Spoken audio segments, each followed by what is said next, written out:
Baik teman-teman, kami akan menyampaikan materi hasil diskusi kami tentang penilaian hasil proses belajar mengajar. Dalam kelompok ini kami terdiri dari 4 orang. Saya sendiri Yohanes Arivea, ada teman saya Murniati Ina, Bersiana Bulu, dan Marianus Dappa.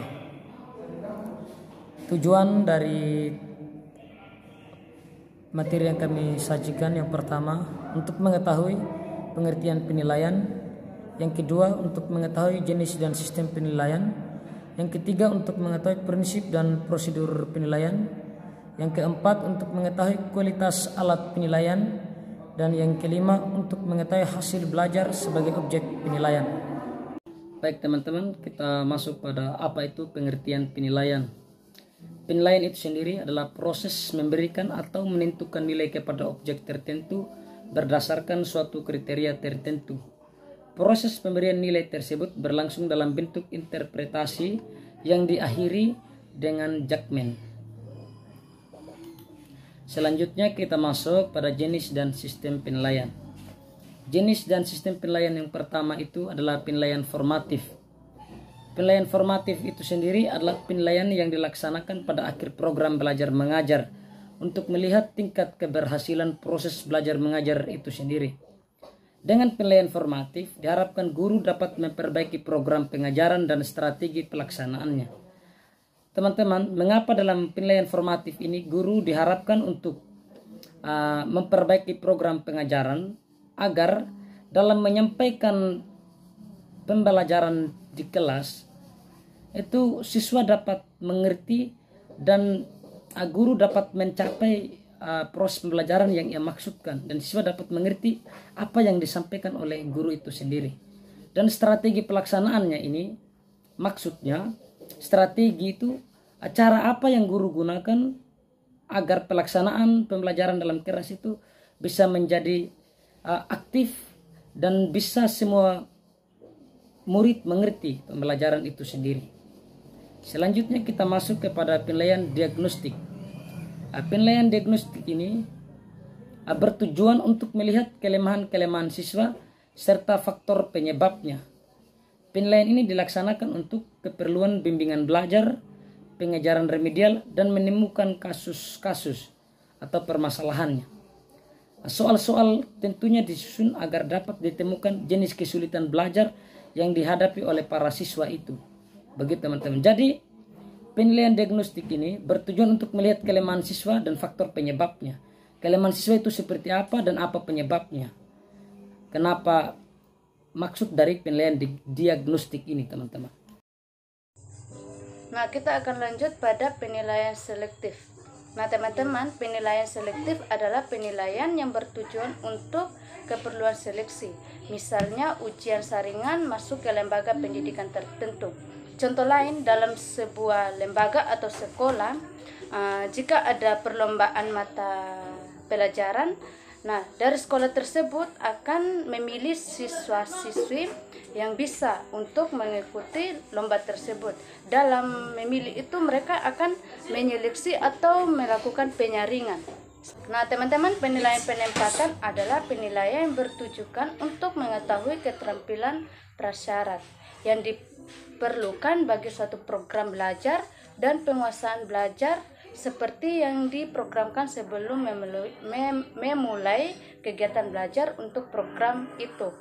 Dengan perkataan lain, penilaian ini berorientasi kepada kesiapan siswa untuk menghadapi program baru dan kecocokan program belajar dengan kemampuan siswa.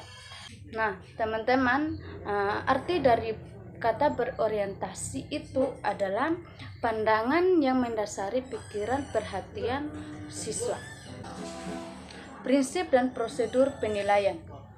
Mengingat pentingnya penilaian dalam menentukan kualitas pendidikan, maka upaya merencanakan dan melaksanakan penilaian hendaknya memperhatikan beberapa prinsip dan prosedur penilaian, antara lain dalam menilai hasil berhasil belajar hendaknya dirancang sedemikian rupa sehingga jelas abilitas yang harus dinilai, materi penilaian, alat penilaian, dan interpretasi hasil penilaian.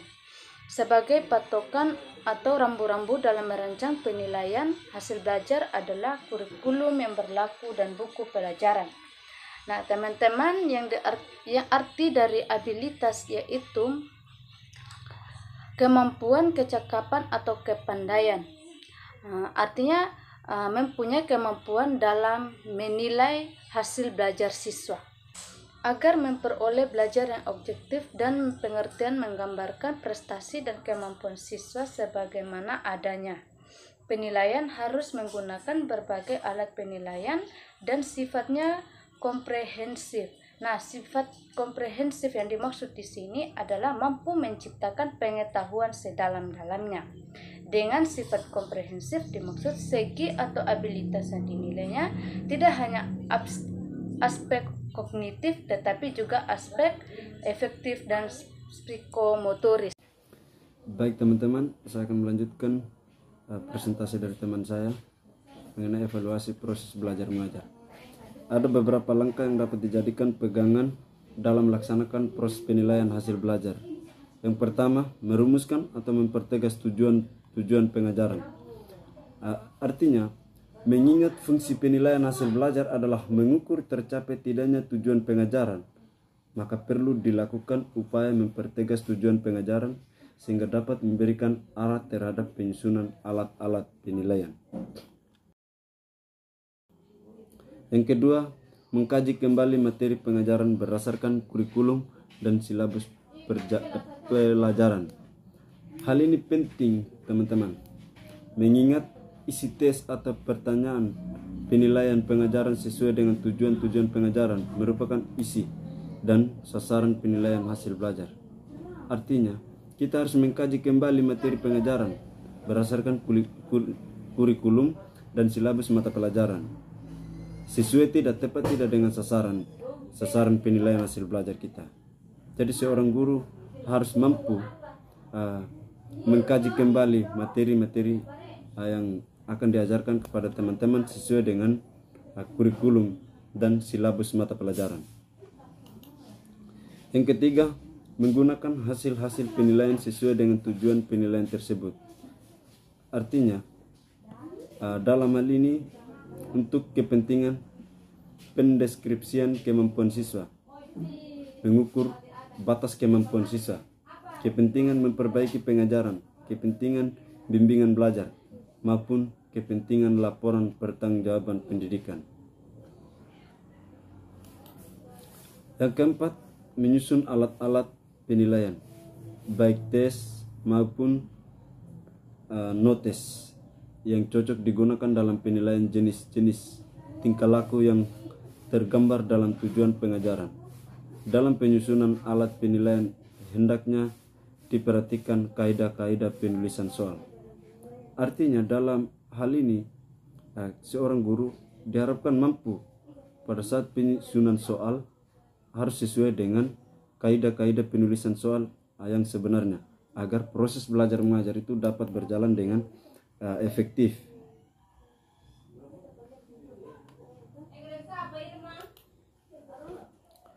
Kualitas alat penilaian. Yang pertama itu validasi, berkenan dengan ketepatan alat penilaian terhadap konsep yang dinilai sehingga betul-betul menilai apa yang seharusnya dinilai. Sebagai contoh, menilai kemampuan siswa dalam matematika. Artinya dalam hal ini seorang guru menilai seorang siswa itu sesuai dengan kemampuan siswa.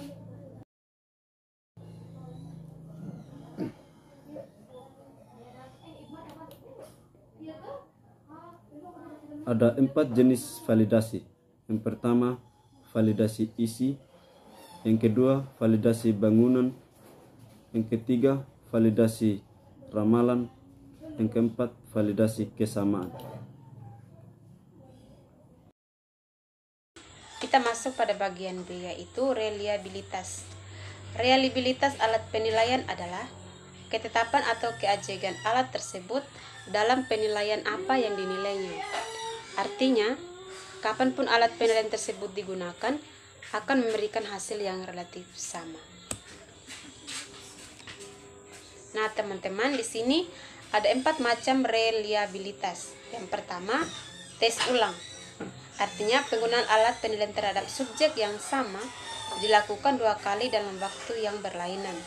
Misalnya, ketika kita tes hasil belajar matematika untuk siswa kelas 5 diberikan hari ini, lalu diperiksa hasilnya.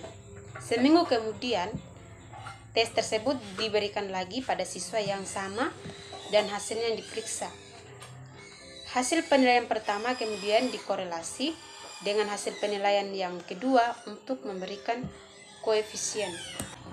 Yang kedua itu reliabilitas pecahan setara, di mana mengukur reliabilitas bentuk pecahan setara tidak dilakukan dengan pengulangan kepada subjek yang sama, tetapi menggunakan hasil dari bentuk tes yang sebanding atau setara yang diberikan kepada subjek yang sama pada waktu yang sama pula.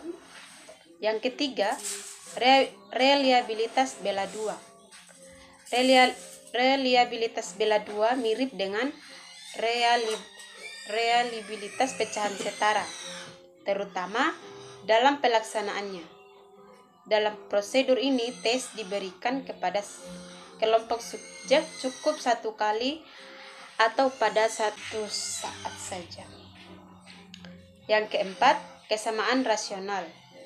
Di samping cara-cara yang dijelaskan di atas, ada proses menghitung reliabilitas tanpa melakukan korelasi dari 2 pengukuran atau pecahan setara dan bela 2. Cara tersebut adalah kesamaan rasional prosedur, yang ini dilakukan dengan menghubungkan setiap butir dalam satu teks dengan butir-butir lainnya dalam tes itu sendiri secara keseluruhan.